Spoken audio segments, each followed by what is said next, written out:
என்னுடைய மருமகளை கூடி சுகித்து வந்து விட்டார்.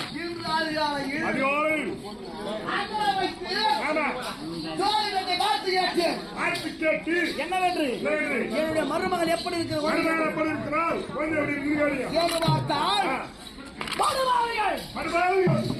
சந்தான சதிகாரர்கள் அந்த துரியான் கூட்ட மனிதர்கள் சேர்ந்து என்னுடைய மருமகளை வைகையாற்றின் கரையோரம் அக்னியை மூட்டி மருமகளை கொய்தாரம் திட்டமிட்டிருக்கிறார்கள். ஆமா, தீட்டு எடுக்க வேண்டும் என்று விராஜ்வாடி செல்ல வேண்டும். மருமகளை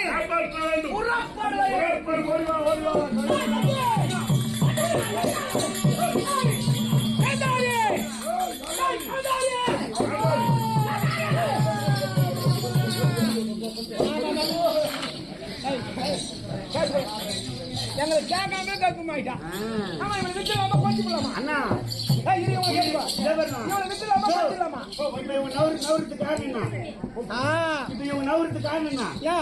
இவனையே கொல்ல போறாங்க, நெருப்பு தள்ள போறாங்கன்னா நம்மளும் தள்ள போற மத்தியா அண்ணா இவ்வளவு